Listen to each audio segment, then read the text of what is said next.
Hey, this is Rubber Cheese. I'm going to do a quick walk around and demo of the REOLINK E1 zoom. So this is a 5 megapixel camera. It can rotate, pan up and down, and it's also got an optical zoom in here. And once we pan it up, it also exposes a micro SD slot and also a reset button.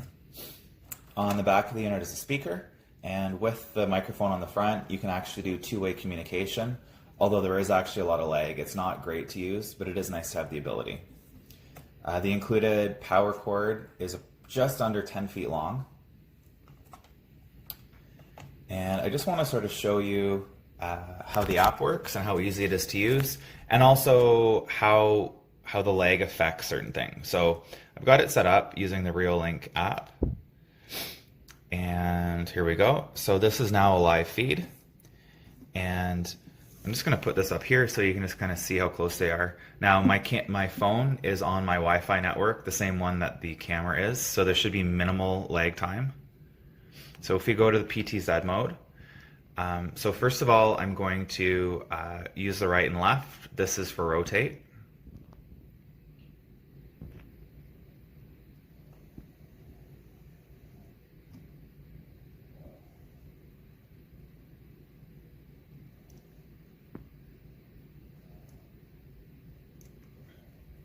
So the camera actually rotates almost immediately. It's really just the video that takes a little bit of time. But it's a little bit difficult to have properly set up.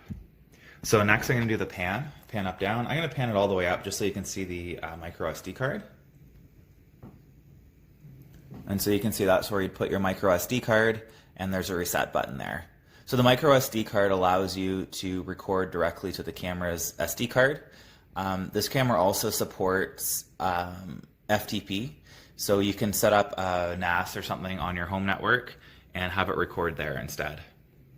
So I haven't set that up on this camera, but I have a bunch of REOLINK cameras that I bought for outdoor surveillance where I do use that feature, and it works very nicely.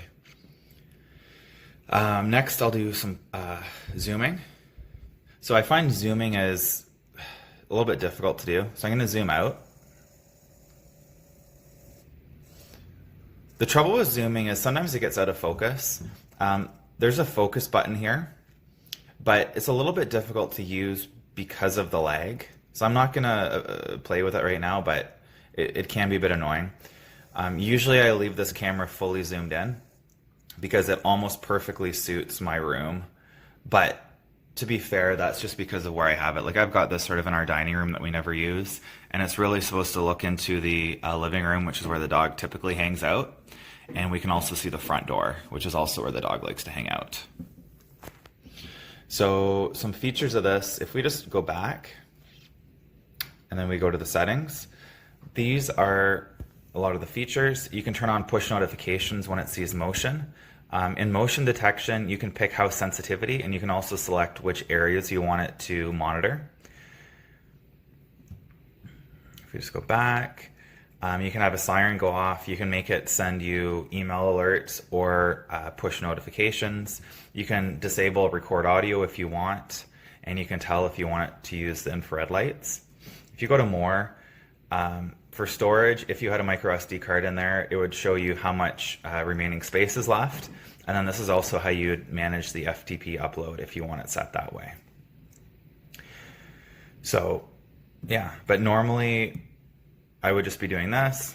Like if I'm at work or something and I want to just check in on the dog, I can just hit the play button. It'll load, and then this is a live stream. And we can see that she's just sitting on her bed or laying on her bed, pretty happy. Now, the last thing is sort of the privacy thing.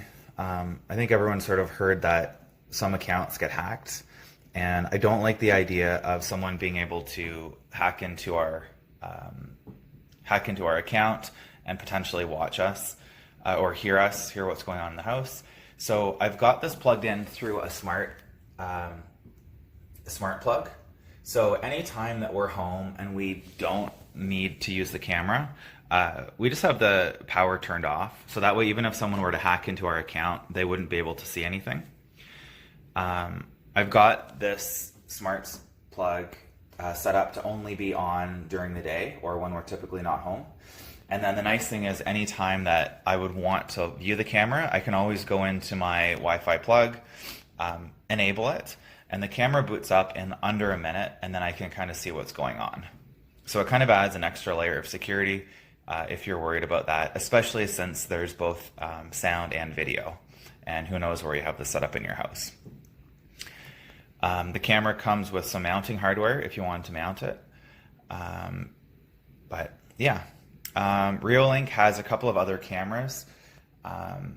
There's a 4 megapixel, the E1 Pro, and also a 3 megapixel, which is the straight E1. This one is a 5 megapixel, and it also adds optical zoom. Depending on where you plan to mount it, it might be worth considering just the E1 Pro if you don't need the optical zoom. But I mean, overall, it works exactly the way I would expect it to, and I'm pretty happy with it. And I think it's a pretty good value for the price that it is today. Read my review for everything else. And oh, actually, just one other thing, or a couple other things. You can manually take photos or make recordings from the app, and the recordings and photos will be stored directly on your phone. Forgot to mention that. And there's also a talk. So this is what you do if you want to do an intercom. I'm not going to do it now since obviously my phone is right next to the camera, but I do find that there's a lot of lag. It's a little bit hard to actually talk back and forth, but like I said, it is nice to have the option to do it. Anyways, I hope my review has helped you. Thanks for watching.